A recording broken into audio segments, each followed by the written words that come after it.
আসসালামু আলাইকুম এভরিওয়ান। তো আজকে আমরা 10.3-এর 10-এর শেষের দুইটা অঙ্ক থেকে স্টার্ট করব। তো 10-এর শেষের দুইটা অঙ্কে একটা টাইপ আছে, তো ওই টাইপটা আমরা আলোচনা করব। আর আগে একটা কথা বলে নিই, আমরা 10-এর বা 10.1, 10.2 বা 10-এর যে সিরিজগুলো আছে ক্যালকুলাসের, ইন্টিগ্রাল ক্যালকুলাসের, এই সিরিজটা আমরা শেষ করার পরে ইনশাল্লাহ আমরা অ্যাডভান্স লেভেলের ম্যাথগুলো যাব এবং টাইপ ভিত্তিক, প্রথমে আমরা টাইপ ভিত্তিক ম্যাথ নিয়ে আলোচনা করব। টাইপ ভিত্তিক ম্যাথ সলিউশন করার পরে ওইখানেও আমাদের বুয়েট ইউনিভার্সিটি, বিভিন্ন ধরনের ইঞ্জিনিয়ারিং ইউনিভার্সিটিগুলোর যে ইয়াগুলো আছে, কোশ্চেনগুলো আছে, ওগুলো নিয়ে আমরা আলোচনা করব, সলিউশন করব, চেষ্টা করব বিগত সাল থেকে যতগুলো ইন্টিগ্রেশন আছে, কঠিন ইন্টিগ্রেশন, এগুলো নিয়ে ইনশাল্লাহ আমরা আলোচনা করব। আর টাইপ ভিত্তিক ম্যাথগুলো নিয়ে আমরা আলোচনা করব। তো এটা আমাদের আলাদা আর একটা সিরিজ থাকবে, ওই সিরিজে আমরা আমরা আলোচনা করব।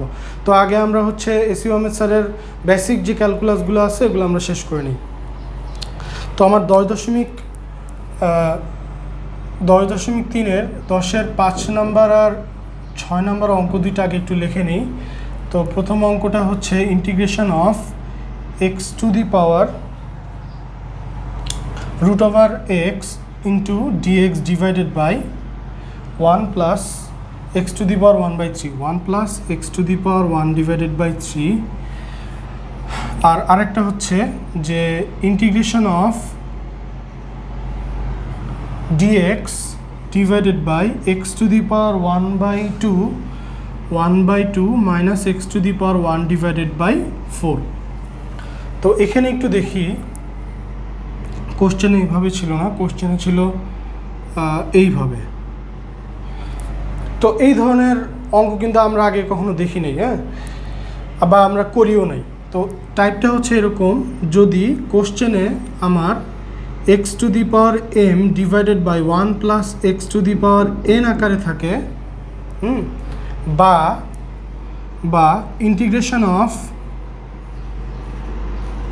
dx divided by 1 x to the power 1/n minus x to the power 1 divided by m এরকম আকারে যদি থাকে, যেখানে m অবশ্যই n এর চাইতে বড় হইতে হবে, ঠিক আছে? n অবশ্যই n এর চাইতে m বড় হইতে হবে। তো এখানে দেখেন, এই অঙ্কটায় দেখেন integration of x to the power 1/2 আর 1 plus x to the power 1/3, এখানে আমার m কত? m is equal to 1 divided by 2, R n কত? n is equal to 1 divided by 3। এই দুইটা অঙ্ক নিয়ে একটু বিশদ আলোচনা করব।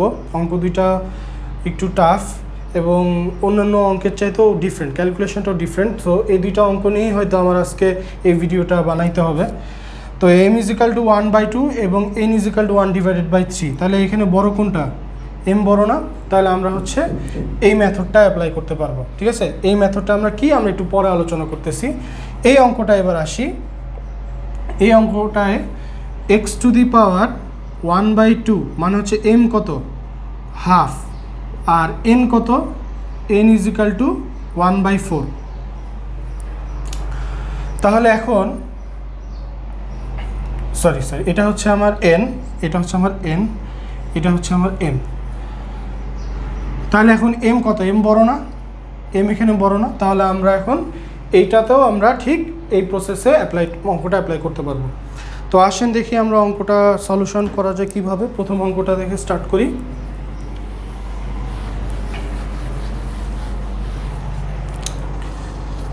ইন্টিগ্রেশন অফ, প্রথম অঙ্কটা বলতেছে integration of √x into dx divided by 1 plus x to the power 1 divided by 3। এখন এখানে লিখতে হবে এভাবে, এখানে x এর পাওয়ার বা ঘাত যথাক্রমে 1/2 and 1 divided by 3। আমরা কি করব? এই ভগ্নাংশের যে হর, এই হরটা নিব। অতএব 2 ও 3 এর লসাগু ইজ ইকুয়ালস টু 6, ঠিক আছে? প্রথম কাজ কি? 1 নাম্বার কাজ হচ্ছে আমার ঘাতগুলো নেওয়া, না 1 নাম্বার কাজ হচ্ছে আমাকে আগে টাইপের সাথে মিলানো, আমার এই টাইপের সাথে এই অঙ্কটা যাচ্ছে কিনা। 2 নাম্বার কাজ কি? 2 নাম্বার কাজ হচ্ছে এক্সের যে পাওয়ারগুলো যথাক্রমে লেখার পরে আমার হরটা নেওয়া, হর নিয়ে হরের লসাগু করা, ঠিক আছে, লসাগু করা। এবার 3 নাম্বার কাজ হচ্ছে যে ধরি x is equals to z to the power 6, ঠিক আছে। এই এক্সটা হচ্ছে এই এক্স, ঠিক আছে, আর জেড হচ্ছে আমরা সাধারণত ধরার পরে এই লসাগুর পাওয়ারটা আমরা এখানে দিয়ে দিব, ঠিক আছে। লসাগুর যে ভ্যালু সেই ভ্যালুটা হচ্ছে জেডের পাওয়ার হয়ে যাবে, ঠিক আছে। এটাই হচ্ছে এই অঙ্কের নিয়ম, ঠিক আছে। এবং এভাবে প্রবলেমটা সলভ করলে প্রবলেম সলিউশনটা একদম ইজি হয়। আচ্ছা, এরপর আমরা কি করব যে তাহলে অতএব এবার আমরা এটার উপর ডেরিভেটিভ করব, ddx of x is equals to ddx of z to the power 6। অতএব এখানে আমার কি হয় 1 হয় ইজ ইকুয়ালস টু, আর এটা হয় 6 z টু দি পাওয়ার 5, যেহেতু z আমার x না তাহলে আবার ddx অফ z। আচ্ছা, এবার আমরা হচ্ছে অতএব dx ইজ ইকুয়াল টু লিখতে পারি dx is equals to 6 into z to the power 5 into dz। দেখি তো, ওকে ফাইন। তাহলে আমরা এখন কি করব, পুরো অংশটা মুছে ফেলি।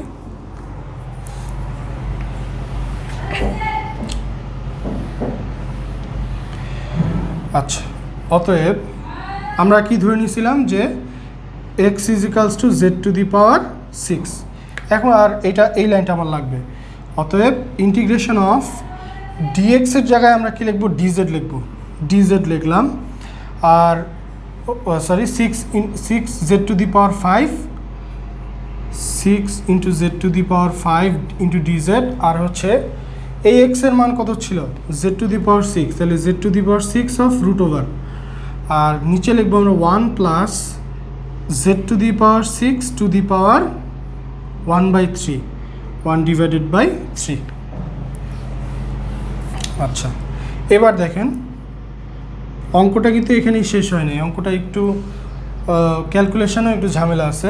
তাহলে এটাকে আমরা কি লিখতে পারি, z টু দি পাওয়ার 3 এটাকে, আর হচ্ছে z to the power 5 into dz, আর 1 plus z to the power 2, তাই তো।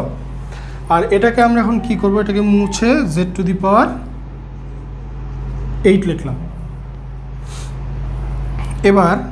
এবার দেখেন আমরা অন্যান্য অঙ্কে মানে ভ্যারিয়েবল রিপ্লেস করার পরে বা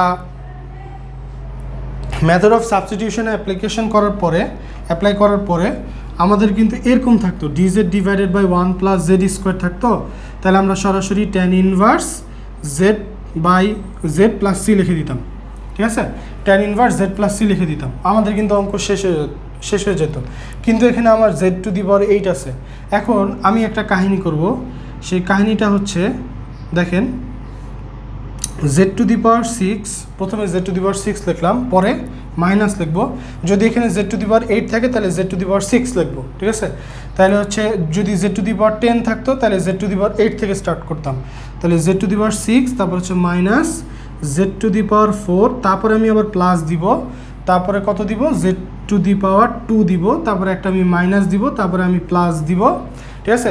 এটা জাস্ট মুখস্থের মতো করে ফেলবেন, ঠিক আছে। জেড টু দি পাওয়ার 10 থাকলে z to the power 8 minus Z to the power 6 plus Z to the power 4 minus Z to the power 2 plus 1। Then হচ্ছে আমি এইটাকে আবার যোগ করব, plus Z to the power 8 divided by 1 plus Z square into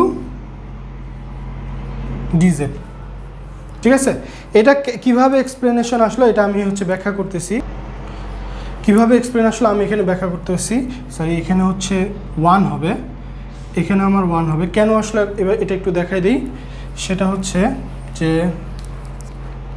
দেখেন এটাকে আমরা লসাগু করলে আগের লাইন পাই কিনা। এখানে Z to the power 6 minus Z to the power 4 plus Z square minus 1 plus 1/1 plus Z square. এখন 1 প্লাস জেড স্কোয়ার লিখলাম, তাহলে এটার সাথে এটা লসাগু করি, 1 plus Z square into Z to the power 6, তারপর হচ্ছে minus 1 plus Z square into Z to the power 4 plus 1 plus Z square into Z square minus 1, মানে হচ্ছে -1 into 1 plus Z square, then লাস্টে +1। ঠিক আছে, তাহলে এখন দেখেন এখানে আমার 1 plus Z square Z to the power 6 plus Z to the power 8 minus Z square minus Z to the power 4, তারপরে হচ্ছে plus Z square plus Z to the power 4, তারপর হচ্ছে -1 মাইনাস জেড স্কোয়ার, দেন আমার লাস্টে +1 থাকতেছে। তাহলে এখন দেখেন জেড টু দি পাওয়ার 4 কাটা, জেড স্কোয়ার কাটা, জেড টু দি পাওয়ার 6, এখানে একটু ভুল করলাম,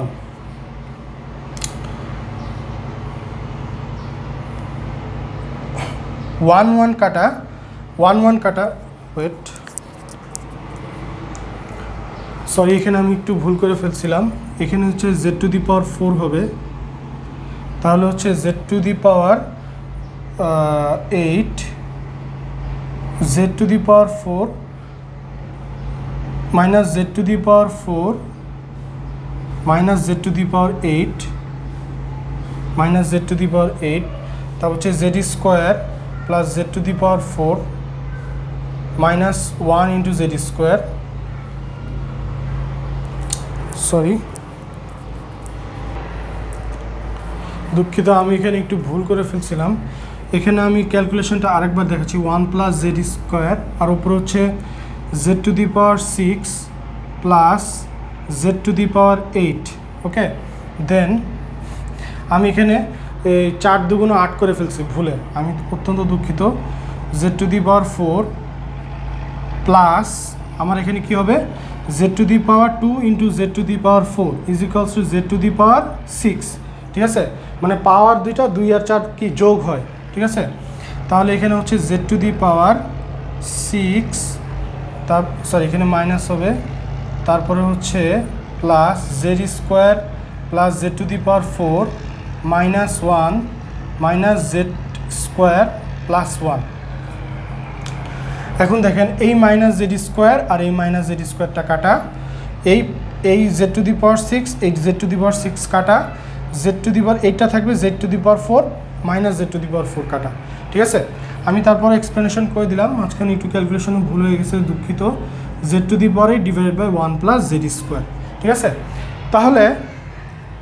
তাহলে এটা কি আমরা এখন বুঝতে পারলাম নিশ্চয়ই। যদি এখানে জেড টু দি পাওয়ার 10 থাকতো তাহলে আমার স্টার্ট হইতে হচ্ছে জেড টু দি পাওয়ার 8 থেকে, Z to the power 8 Z to the power, তারপর হচ্ছে মাইনাস, তারপর জেড টু দি পাওয়ার, প্রথমবার প্লাস পরের বার মাইনাস, প্রথমবার প্লাস পরের বার মাইনাস, ওকে। আচ্ছা, তারপর জেড টু দি পাওয়ার 10 এর জন্য জাস্ট দেখাই দিই, Z to the power 8 minus Z to the power 6, তারপর হচ্ছে plus Z to the power 4, তারপর হচ্ছে minus Z to the power 2, তারপর হচ্ছে আমার +1 আসবে, তারপর হচ্ছে আমি আবার প্লাস করব কি 1 divided by 1 plus Z square, ঠিক আছে।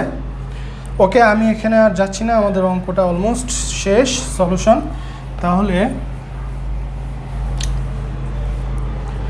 তাহলে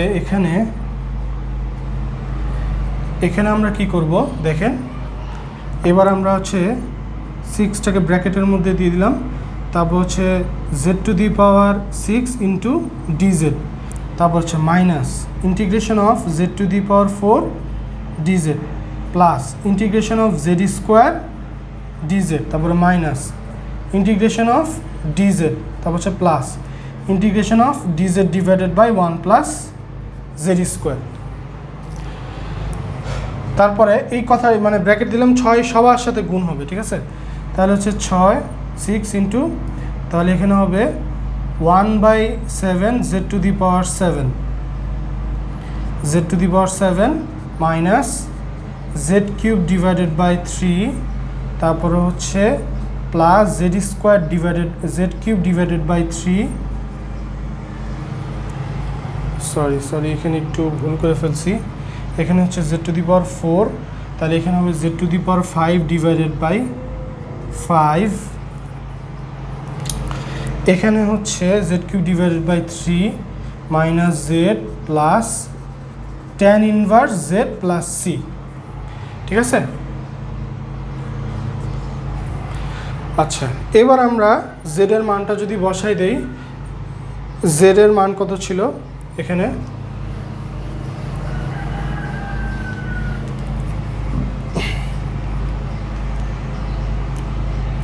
এখানে is equals to 6 into 1 divided by 7, Z to the power 7, তাহলে এখানে হচ্ছে Z to the power 6 into Z, তাই তো, তারপর হচ্ছে minus Z to the power Z to the power 6 into Z to the power minus 1, এভাবে লেখা যায় না, ডিভাইডেড বাই 5 প্লাস, আচ্ছা অথবা আমরা এখানে আরেকটা কাজ করতে পারি, এখানে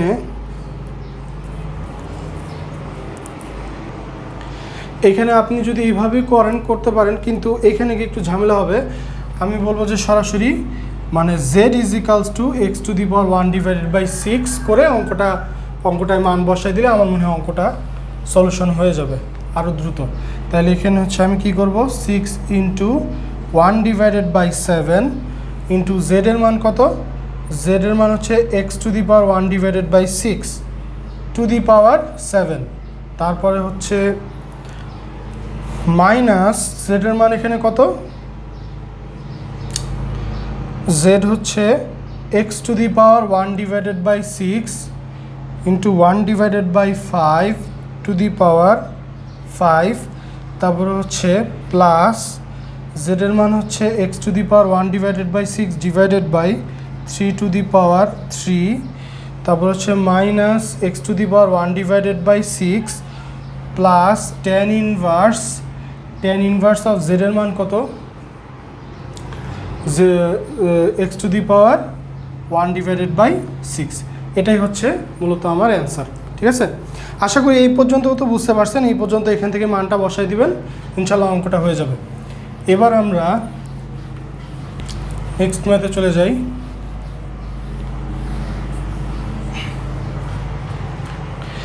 তো নেক্সট ম্যাথটা বলতেছে যে integration of dx divided by x to the power 1 divided by 2 minus x to the power 1 divided by 4। ঠিক আছে, তো এখানে আমরা 2 and 4 এর লসাগু ইজ ইকুয়াল টু কত, 4 না, 2 এবং 4 এর লসাগু, তাহলে আমরা এখানে কি করব, X is equal to Z to the power 4 ধরে নিব।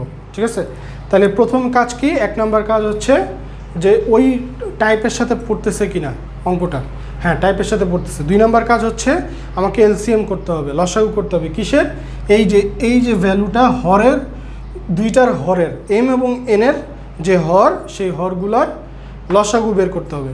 লসাগু বের করার পরে এখানে এম হচ্ছে আপনার 1 ডিভাইডেড বাই 4 আর এন হচ্ছে আপনার 1 ডিভাইডেড বাই 2। ঠিক আছে, তো প্রথমে কি করব যে এই এম এনের চাইতে বড় কিনা, হ্যাঁ এম এর চাইতে বড়, এনের চাইতে বড় এম 1। 2 নম্বর হচ্ছে যে আমার লসাগুটা বের করতে হবে, কিসের, এম এর যে হর আছে আর এন এর যে হর আছে এদের লসাগু। ঠিক আছে, আবার 1/4 আর 1/2 এর লসাগু বের করতে যায় না, এই জিনিসটা একটু বোঝাতে চাচ্ছিলাম আর কি। তাহলে এখন ডেরিভেটিভ করব সরাসরি, ddx of X is equals to ddx of Z to the power 4, তাহলে হচ্ছে ddx অফ এক্স হচ্ছে 1 আর এটা হচ্ছে আমার থাকতেছে 4 জেড কিউব, আবার যেহেতু জেড এক্স না তাহলে ddx অফ জেড, তাহলে এখন dxটাকে এই পাশে দিয়ে দিই, তাহলে হচ্ছে 4 Z to the power cube into dz. ঠিক আছে, তাহলে এখন আমরা অতএব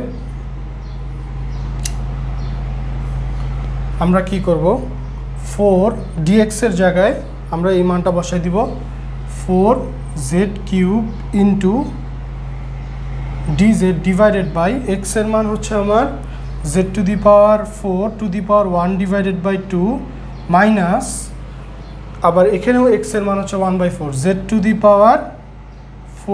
দি পাওয়ার 1 ডিভাইডেড বাই 4। তাহলে এখন দেখেন 4 ইন্টিগ্রেশন অফ dz আর এখানে হচ্ছে z³ তাহলে z² মাইনাস z থাকে, তাই তো?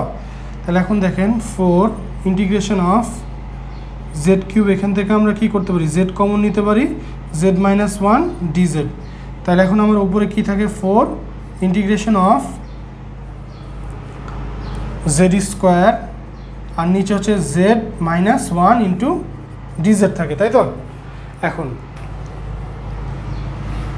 এখন আমরা কি করব দেখেন, ওই যে ওইখানে যে আমরা কাজ করছিলাম সেটা কি, সেটা হচ্ছে যে 4 into z² minus 1 plus 1 dz divided by z minus 1। কী বলছিলাম, যদি z⁴ থাকতো তাহলে z⁴ থেকে স্টার্ট হবে, হ্যাঁ? তাহলে z⁴ আছে, z⁴ এর পর আমি কি দিব, জাস্ট মাইনাস 1 দিয়ে দিব, ঠিক আছে? জাস্ট আমি হচ্ছে মাইনাস 1টা দিয়ে দিব, মাইনাস 1 দিয়ে দিব, তারপরে হচ্ছে আমি কি করব, ওই যে প্লাস 1/z মাইনাস 1 করে দিব, ঠিক আছে?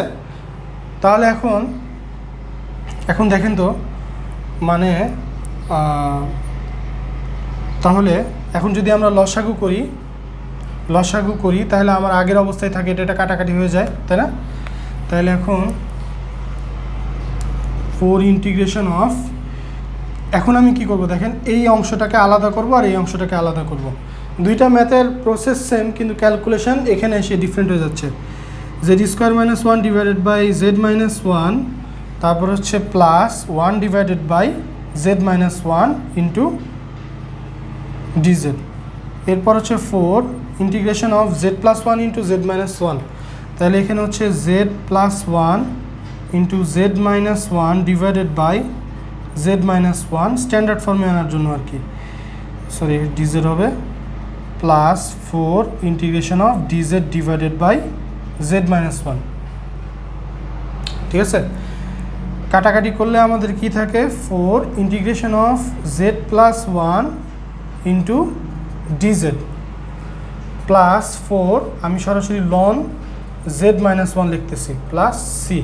কারণটা কি বলেন তো, ইন্টিগ্রেশন অফ 1/ইন্টিগ্রেশন of dz divided by x বা x মাইনাস 1 বা x প্লাস p যাই থাকুক না কেন, লন x মাইনাস p বা লন x বা লন x মাইনাস 1 x মাইনাস 2 যা স্যার লিখতে পারি। কিন্তু এখানে কিন্তু কি শর্ত হচ্ছে, 3 এর সাথে গুণ থাকতে পারবে না, x এর সাথে 3 গুণ থাকতে পারবে না, ঠিক আছে? বা কোনো কনস্ট্যান্ট বা কোএফিশিয়েন্ট গুণ থাকতে পারবে না, ঠিক আছে? তাহলে কিন্তু আবার এখানে ওভাবে করলে হবে না, আরেক কাহিনী করতে হবে, ঠিক আছে? তাহলে আমাদের প্রায় অ্যান্সারটা শেষ।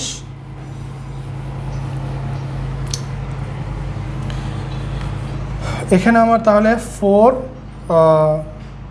Integration of z dz plus 4 integration of dz then plus 4 ln z minus 1 plus c, তাহলে 4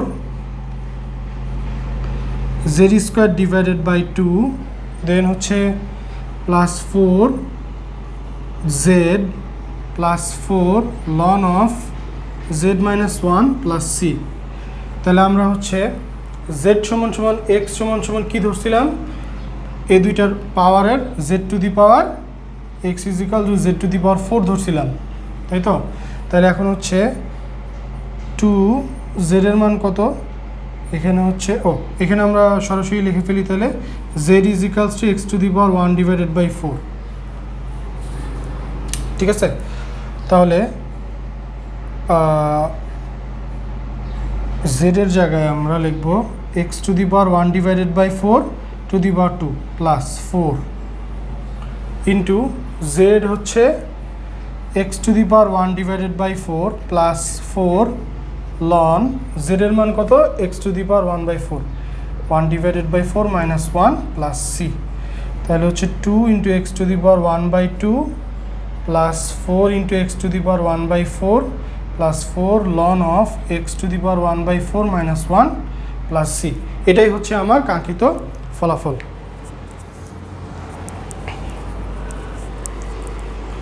তো অঙ্ক দুইটা কিন্তু বেশ বড়, হ্যাঁ অঙ্ক দুইটা বেশ বড় এবং সলিউশনটাও প্রায় 2 থেকে 3 পেজের মতো। আমার বোর্ডের জায়গা কম, নাহলে বোর্ডটা একটু বড় হলে পুরো অঙ্কটা একসাথে দেখানো যেত, ঠিক আছে। তো আমি মুছতে কিছু কথা বলে ফেলি। আপনাকে অবশ্যই প্রত্যেক দিন ম্যাথগুলো প্র্যাকটিস করতে হবে, আর হচ্ছে যে সূত্রগুলো মুখস্থ রাখতে হবে। আর ইন্টিগ্রেশন কিন্তু চর্চার বিষয়, হ্যাঁ ডিফারেনশিয়াল ক্যালকুলাস ইন্টিগ্রাল ক্যালকুলাস হচ্ছে চর্চার বিষয়। আপনি যত বেশি চর্চা করবেন আপনি তত বেশি এক্সপার্ট হবেন। মানে হচ্ছে প্রবলেম সলভিং স্কিলের কথা বলতেছি, অঙ্ক মুখস্থ করার কথা না। যেমন ধরেন যে আমি অঙ্কটা এইভাবেই করাই দিলাম, আপনি কি করলেন বাসায় ধরে আপনি এভাবে মুখস্থ করলেন, অঙ্কটা কয়েকবার করে মুখস্থ করলেন, তাহলে কিন্তু জিনিসটা হলো না। আপনি দেখার পরে আপনি চিন্তা করবেন যে এই অঙ্কটার কত সহজভাবে সলিউশন করা যাইতে পারে। আমি চেষ্টা করছি সবচাইতে সহজভাবে সমাধান করার, কিন্তু আপনি চেষ্টা করবেন যে এই অঙ্কের মতো আর অন্য কোনো অঙ্ক আছে নাকি, ওগুলো আপনি নিজে সলভ করার ট্রাই করবেন, ঠিক আছে। যখন আপনি ওই যে অঙ্কগুলো নিজে সলভ করার ট্রাই করবেন বা এবং সলভ যখন করতে পারবেন, একটা যখন নিজে সলভ করতে পারবেন, তখনই কিন্তু আপনার মধ্যে একটা কনফিডেন্স তৈরি হচ্ছে, আরে পরের অঙ্কটা দেখি তো পরের অঙ্কটা পারতেছি নাকি, ঠিক আছে। এই জিনিসটা এই যে একটা আনন্দ, এই আনন্দটা আপনাকে কেউ কিন্তু কিনে দিতে পারবে না। তো আশা করি আপনি বাসায় প্রচুর পরিমাণে অঙ্ক সলভ করবেন এবং ধৈর্য ধরে আমার এই ভিডিওর শেষ পর্যন্ত, এই সিরিজের শেষ পর্যন্ত দেখবেন। যদি আপনি ভিডিও সিরিজের শেষ পর্যন্ত দেখেন তাহলে আপনার মোটামুটি একটা বেশ স্ট্রং নলেজ হবে ইনশাল্লাহ। আশা করি ইন্টিগ্রাল ক্যালকুলাসের উপর একটা স্ট্রং নলেজ হবে। 2 নম্বর হচ্ছে পাশাপাশি এরপর আমরা কি করব, আমরা একটা নতুন সিরিজ আপলোড করব ইনশাল্লাহ। সেটা হচ্ছে আপনার টাইপ ভিত্তিক ইন্টিগ্রাল ক্যালকুলাস, যেখানে বেশ কমপ্লেক্স ধরনের ইন্টিগ্রাল ক্যালকুলাস নিয়ে আলোচনা করা হয়েছে। আর হচ্ছে যে এই ধরনের ক্যালকুলাসগুলো সাধারণত বিভিন্ন ধরনের ভার্সিটি এক্সাম এবং ইঞ্জিনিয়ারিং এক্সামগুলোয় দেওয়া হয়ে থাকে। তো ওগুলো ইনশাল্লাহ আমরা টাইপ ভিত্তিক সলিউশন করার পরে আমরা একটা ধরেন যে 200 বা 300টা ম্যাথের একটা আমরা টিউটোরিয়াল তৈরি করব ইনশাল্লাহ। তো ওই টিউটোরিয়ালগুলো যদি আপনারা দেখেন, ওই টিউটোরিয়াল দেখার আগে কিন্তু অবশ্যই আপনাকে এই টিউটোরিয়ালগুলো দেখতে হবে। কারণ হচ্ছে যে আপনার যদি বেসিক আইডিয়াটা না থাকে তাহলে কিন্তু আপনি অ্যাডভান্স লেভেলের কোনো প্রবলেম সলভ করতে পারবেন না, ঠিক আছে। ছোট প্রবলেমগুলো মিলিয়ে কিন্তু একটা কমপ্লেক্স প্রবলেমের সৃষ্টি হয়। তো আশা করি আশা করি সব কিছু বুঝতে পারছেন। আমি যা বোঝাতে চাচ্ছি আপনি বুঝতে পারছেন। আর ভিডিওটা অবশ্যই দেখবেন, বন্ধুদের মাঝে শেয়ার করবেন আর সাবস্ক্রাইব করবেন। আসসালামু আলাইকুম।